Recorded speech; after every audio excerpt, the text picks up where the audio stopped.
Pulis, huli, galing sa rekto ang diploma. Okay. Ito, pag-usapan natin. Oh, ito, si paborito ninyo. Okay, si General Nunal. Ay, ano pangalan nito? Ano pangalan nito? Si Pahardo. Ano sabi ni Pahardo? Ah, excuse me. Ang binigay sa ating datos ay nasa around 60,000 nationwide. Ay, yung nag-rally daw 60,000. O sige, kukumputin natin ha. O, saglit lang, 60,000. Sabi niya mga around 240 to be exact yung iba't ibang rallies na na-monitor namin. But as to the estimate number of nag-participate ay may higit 60,000. So ang punto dito ni itong babaeng ito, lahat ng nag-rally sa buong mundo, sa buong Pilipinas, around 60,000. At mga 240 na lugar sa buong mundo at sa buong Pilipinas. So kung kukumputin natin, okay? Kailangan although alam ko na, para ipakita sa inyo, 60,000 divided by 240 na rally, more or less, kita ba? Ay, hindi pala kita. More or less 250.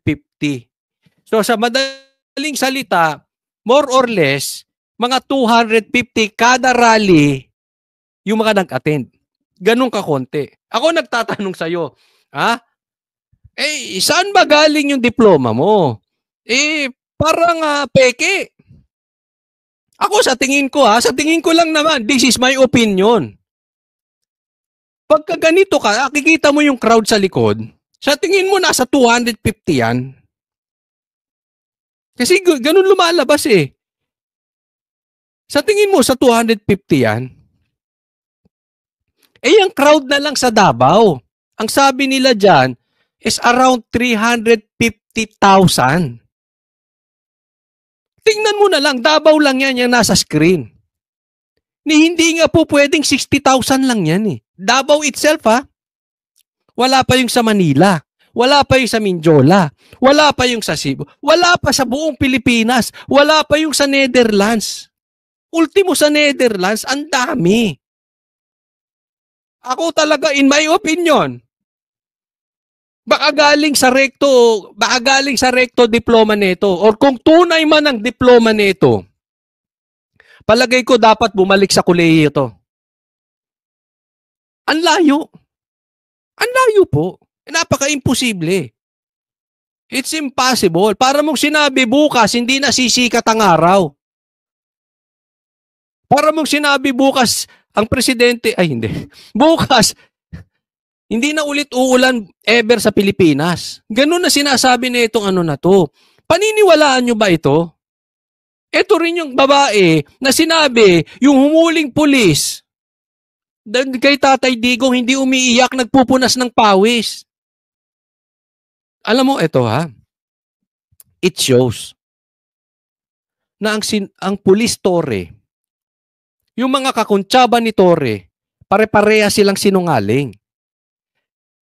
Sino pa bossing neto? Di si BBM. Pare-pareha silang sinungaling. Unless i-correct ito ni BBM. Pag hindi ito kinorek ni BBM, sinungaling din siya. Kung hindi ito kinorek ni Torre, sinungaling siya. Pero ako, para sa akin, pare-pareha silang sinungaling. Walang sasabi, same people na sinabi walang pumasok na armas sa KOJC. Yan si BBM. Etong si Torre, sinabi niya hindi sila naghukay doon. May ebidensya, naghukay sila doon sa loob ng KOJC. Ganyang kababoy yung tao na yan. Ganito na ba ang pulis natin? Sir, ako nagtatanong lang sa inyo. Ganito na ba kababaw ang pulis natin na napakasinungaling? Na wala na tayong aasahan sa kanila? May nakakahiya na to. Nakakahiya to mga ito. No? Kaya ano lang, tanong kita, Jean. Talaga bang nakapagtapos ka? Abogado pa ito. Saan ka ako ang taas ng respeto kasi mga nakakasalamuha akong abogado, tatalino, attorney yun. Attorney Vic Rodriguez. Attorney Jimmy Bondoc. Ang tatalino. Attorney Acosta. Pambihira. Ito, abogado. Ganyan na sinasabi. Bobo to. Bobo. Palagay ko bumalik to sa kolehiyo. Next topic po. Ito. Binanatan. Bias media, pinakalanan na ni BP Sara. Mga bobo kayo. Pakinggan natin. Bigyan natin ng komentaryo.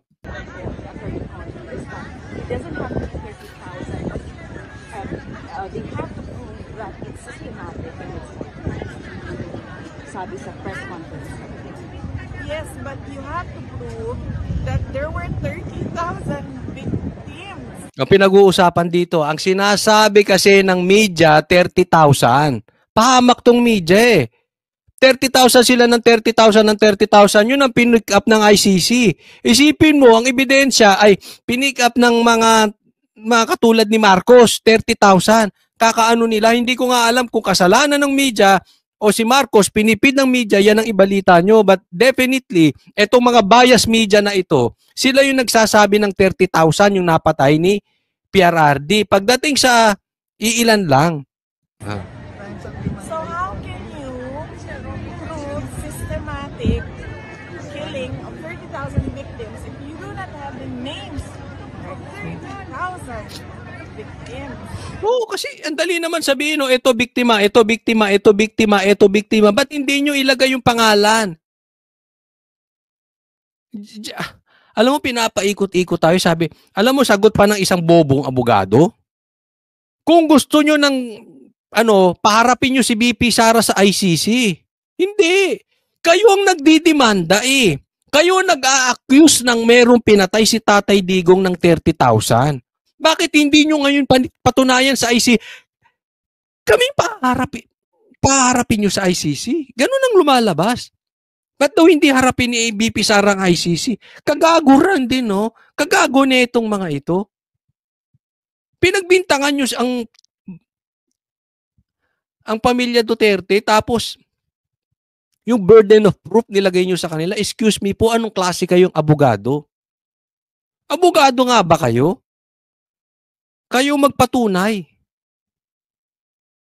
Pangalan wala kayong maibigay.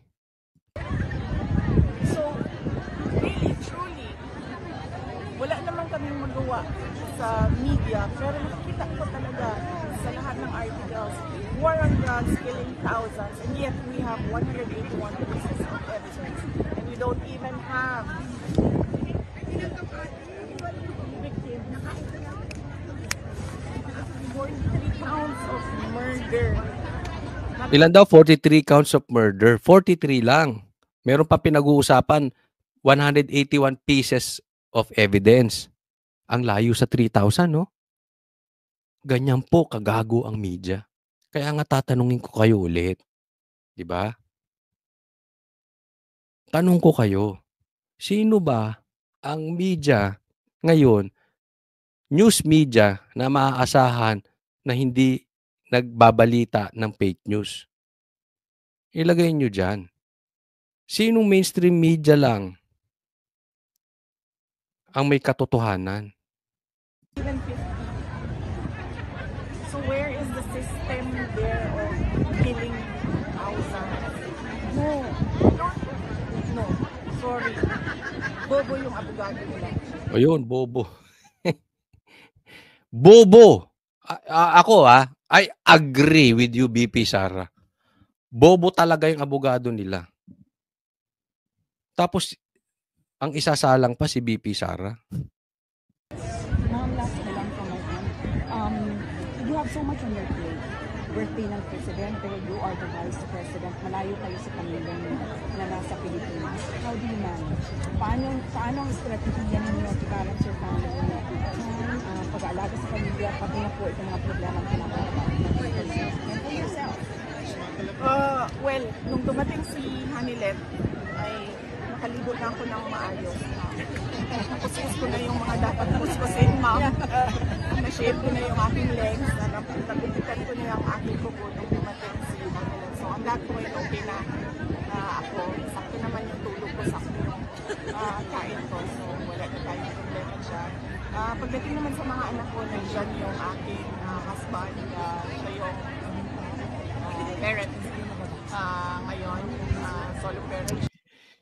Matanong ko rin po kayo, ano ang regalo niyo kay Tatay Digong sa birthday niya? Kung matatanong niyo ako ang regalo ko kay Tatay Digong sa birthday niya, vote straight PDP. Yung 10 Duterte na tumatakbong senador. Yan po ang regalo ko sa kanya. And hopefully, isipin niyo rin kung anong gusto niyong regalo kung talaga kayo supporter ni Tatay Digong, isipin niyo kung anong gusto niyong pwede niyong iregalo kay Tatay Digong. Kasi ako I mean, this is my opinion. Alam ko, kasi bago siya hinuli, alam na niya na huhulihin siya. And yet, ang binanggit niya doon sa Hong Kong, iboto yung 10. Kaya siya nandoon dahil pinopromote niya yung 10 na kandidato. Tumaya siya doon. And siguro kung meron man siyang kahilingan sa in my opinion, isa po ito sa kahilingan niya. Iboto natin yung 10. Alam kong matutuwa siya doon kung yan ang regalo niya natin sa birthday niya. Yes, of course, gusto nating makauwi siya. Nandoon na po yun. Pero marami sa atin wala masyadong magagawa patungkol dyan. Diba? Kung hindi mag-attend tayo ng rally, isigaw natin yung hinaing natin sa gobyerno patungkol sa maling ginawa kay Tatay Digong. Pero yung talagang actively, directly, na meron tayong kakayanang magawa, yung talagang may immediate effect, yung iboto natin yung 10. Alam ko matutuwa dyan si Tatay Digong. Tungkol sa aming mga anak. At pagdating naman sa trabaho ko sa Office of the Vice President, dahil nga konti na lang din ang project namin ngayon ay kaya-kaya nila. We do it remotely.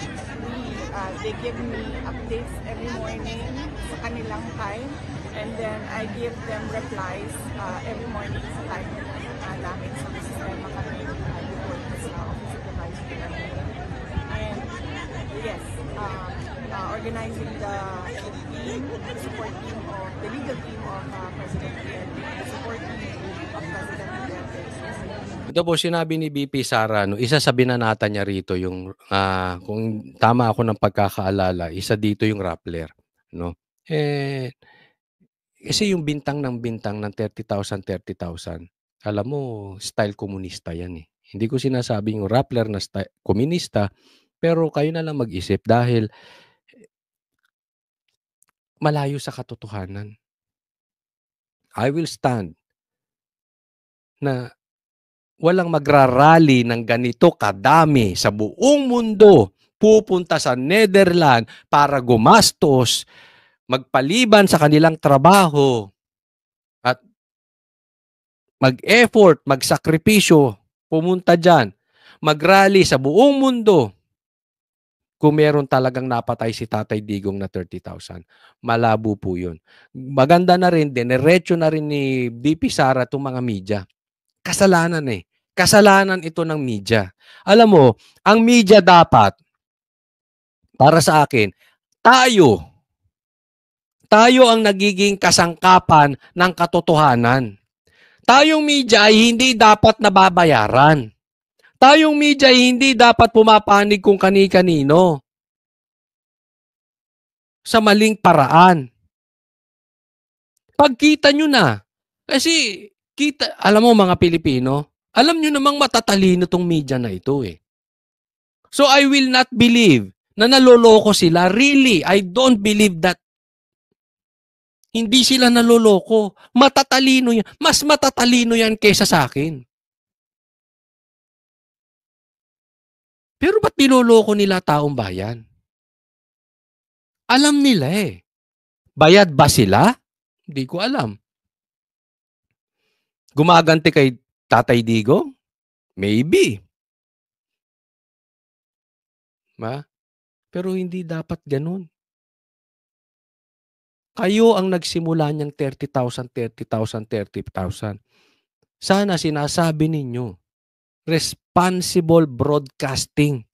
responsible journalism. Sana chinek nyo muna kung totoo ba yung 30,000 na yan. Anong responsible journalism yung sinasabi ninyo? Binalita nyo na naghingi ng asylum si Tatay Digong sa China. Di binara kayo ng China. Anong klaseng media kayo? Asan ang paninindigan nyo? Hindi kayo bobo. Wala lang kayong paninindigan. Yan ang totoo. Tapos nagagalit kayo sa taong bayan. Pag nandiyan kayo sa Netherlands, binabastos kayo. Kung ayaw kayo kausapin ng pamilya, Duterte, magagalit kayo. Kasalanan nyo rin eh. Ginawa nyo yan sa sarili ninyo. Diba?